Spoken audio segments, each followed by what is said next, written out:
സത്യം മാത്രമേ പറയത്തുള്ളൂ എന്നറിയാം. അപ്പോൾ ഇന്നത്തെ നമ്മുടെ കണ്ടന്റ് ചെറിയൊരു മെസ്സേജ്. ഇന്നത്തെ നമ്മുടെ വിഷയം ചേർത്തല ഹോസ്പിറ്റലാണ്. കഴിഞ്ഞ ദിവസം ഞാൻ ചേർത്തല ഹോസ്പിറ്റലിൽ വരെ പോകാൻ ഇടയായി. അന്ന് ഞാൻ കണ്ടു ഒട്ടനവധി കെട്ടിടങ്ങൾ പണിയുണ്ട്. സംഭവങ്ങളൊക്കെ ശരിയാണ്, വികസനവും കാര്യങ്ങളാണ്. കേരള ഫണ്ട് ഉപയോഗിച്ചോ അല്ലെങ്കിൽ മുനിസിപ്പാലിറ്റി ഫണ്ട് ഉപയോഗിച്ചോ ഏത് ഫണ്ട് ഉപയോഗിച്ചോ ആയിക്കോട്ടെ കെട്ടിടങ്ങളും കാര്യങ്ങളും പണിയുന്നു. അത് നല്ലതാണ്, ചീത്തയാണെന്ന് പറയുന്നില്ല. കുറേ കാലമായി പണിയാൻ തുടങ്ങിയിട്ട്. പക്ഷേ നമ്മുടെ വിഷയം അതല്ല. ഞാൻ യൂറോളജി ടെസ്റ്റിൻ്റെ ആവശ്യത്തിനായിട്ടാണ് ഞാൻ പോയത്. അപ്പോൾ യൂറിൻ ടെസ്റ്റ് ചെയ്യാൻ എന്നോട് പറഞ്ഞു. പക്ഷേ യൂറിൻ ടെസ്റ്റ് ചെയ്യാനായിട്ട് യൂറിൻ എടുക്കണമെങ്കിലോ ഒരു ബാത്റൂം വേണ്ടേ. അപ്പോൾ ഞാൻ ബാത്റൂം അന്വേഷിച്ച് ചേർത്തല ഹോസ്പിറ്റലിൻ്റെ അകത്ത് മൊത്തവും നടന്നു. കിടപ്പ് രോഗികൾക്കാണെങ്കിൽ വാർഡിൻ്റെ അകത്ത് ബാത്റൂമുണ്ട്. ബട്ട് പുറത്ത് പൊതുവായിട്ടുള്ള ബാത്റൂം ചേർത്തല ഹോസ്പിറ്റലിൽ ഇല്ലയെന്ന് തന്നെ പറയാം. പക്ഷേ ഇല്ലെന്നല്ല, ഇത്രയും കെട്ടിടങ്ങളും കാര്യങ്ങളും പണിതപ്പോഴേക്കും നേരത്തെ ഉണ്ടാകുന്ന ബാത്റൂമും കാര്യങ്ങളും എല്ലാം ഇടിച്ച് പൊളിച്ച് കളഞ്ഞു. പക്ഷേ പെണ്ണുങ്ങൾക്കും ആണുങ്ങൾക്കും ഇപ്പോൾ ഉള്ളത് ഒരു കോമൺ ബാത്റൂമാണ്. അതിനാണെങ്കിൽ വെള്ളം പോലും വരുന്നില്ല ബാത്റൂമിൽ. പിന്നെ എങ്ങനെ യൂറോളജി ടെസ്റ്റ് ചെയ്യാനായിട്ട് യൂറിൻ ബോട്ടിൽ എടുക്കാനാണ്? ഞാൻ ചെന്നപ്പോൾ കണ്ട അവസ്ഥ, പുറത്തൊരു കെട്ടിടത്തിൻ്റെ അകത്ത് തന്നെ ഒരു ചെറിയൊരു ബാത്റൂം. അകത്തിനാണെങ്കിൽ വെള്ളമില്ല, കാര്യങ്ങളുമില്ല, ഡോർ സൗകര്യവും ഇല്ല. പെണ്ണുങ്ങൾക്ക് ആണുക്കും കൂടി ഒരേ ഒരു ബാത്റൂമും, വെള്ളമില്ല, അഴുക്ക് പിടിച്ച് മെനകെട്ട് കിടക്കുന്നു. ഈ കെട്ടിടങ്ങളും കാര്യങ്ങളും പണിയുന്നതുകൊണ്ടായിരിക്കാം മറ്റ് ബാത്റൂമും കാര്യങ്ങളും പൊളിച്ച് മാറ്റിയെന്ന് എനിക്ക് മനസ്സിലായി. പക്ഷേ ഇപ്പോൾ യൂറിൻ ടെസ്റ്റ് ചെയ്യാനോ കാര്യങ്ങൾക്കോ പോവുകയാണെങ്കിൽ ഒരു ചെറിയൊരു ബാത്റൂമാണുള്ളത്. അതിനകത്ത് തന്നെ വെള്ളമില്ല, കാര്യങ്ങളുമില്ല, ഡോറിന് അടപ്പ് പോലുമില്ല, ഒരു ബാത്റൂമാണുള്ളത്, അതും ദൂരത്ത്. നിങ്ങളൊന്ന് ചിന്തിച്ച് നോക്കിക്കുക. അടുക്കും പിടിച്ച് പെണ്ണുങ്ങളും ആണുങ്ങളും ആ ഒരു കോമൺ ബാത്റൂമിൽ പോയി യൂസ് ചെയ്യേണ്ട അവസ്ഥയാണ്. ഇത് മാറണ്ടേ? അപ്പോഴും പുതിയ കെട്ടിടങ്ങൾ പണിയുന്ന സമയത്ത് മൊത്തത്തോടെ പൊളിച്ച് മാറ്റാതിരിക്കുക.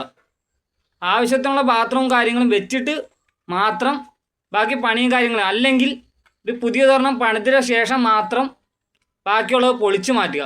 ഇപ്പം ഇതുകൊണ്ട് ബുദ്ധിമുട്ട് അനുഭവിക്കണ ജനങ്ങളാണ്. വികസനം കുറേണ്ട് കെട്ടിടം കാര്യം, വികസനം വന്നോട്ടെ, വികസനത്തിന് ആരും എതിരല്ല. പക്ഷെ ഇതുപോലെയുള്ള പണി കാണിക്കാൻ നേരത്ത് നമ്മളെപ്പോലെയുള്ള ഒരു ബുദ്ധിമുട്ട് അനുഭവിക്കുന്നുണ്ട്. യൂറിൻ ടെസ്റ്റ് ചെയ്യണമെങ്കിൽ എന്ത് ചെയ്യും? ആ കോമൺ ബാത്റൂമിൽ തന്നെ യൂറിൻ ടെസ്റ്റ് ചെയ്യാനായിട്ട് എന്തോരം ആൾക്കാരുണ്ട്.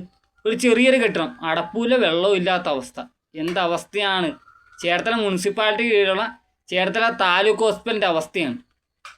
നിങ്ങൾക്ക് പോയി ആർക്ക് വേണേലും പോയി ചെക്ക് ചെയ്ത് നോക്കാം.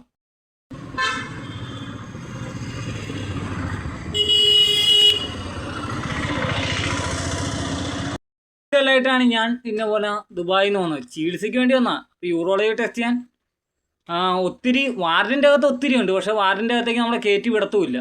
അപ്പോൾ പുറത്ത് യൂറിൻ ടെസ്റ്റ് ചെയ്യാൻ വന്നപ്പോഴുള്ള അവസ്ഥയാണ്. വികസനങ്ങൾ ഉണ്ടാകുമ്പോൾ അതുമൂലമുണ്ടാകുന്ന പ്രശ്നങ്ങളാണ് ഞാൻ നിങ്ങളുടെ മുന്നിലേക്ക് കാണിച്ചത്. വികസനം കെട്ടിടങ്ങൾ പണിയുകൊണ്ട് അടിപൊളി കിടുക്കാച്ച് കണ്ടിട്ട് പെട്ടെന്ന് പണി തീരാറൊക്കെ ആയി തോന്നുന്നു. ബട്ട് എവിടെ നമുക്കൊരു ബാത്റൂം യൂറിൻ ടെസ്റ്റ് ചെയ്യാനായിട്ട് കോമൺ ബാത്റൂം പറഞ്ഞ ഉള്ളതാണെങ്കിൽ എല്ലാവരും ഉപയോഗിക്കാനായിട്ട് വെള്ളമില്ല, ഡോറും ഇല്ലാത്ത അവസ്ഥ. പെണ്ണുങ്ങളും ആണുങ്ങളും ഒരേ ടൈം യൂസ് ചെയ്യണം, അറ്റ് ടൈം യൂസ് ചെയ്യേണ്ട അവസ്ഥ. അത് ആദ്യം പണിതിട്ട് വേണ്ടേ കെട്ടിടങ്ങൾ ബാക്കി പണിത് വയ്ക്കാൻ.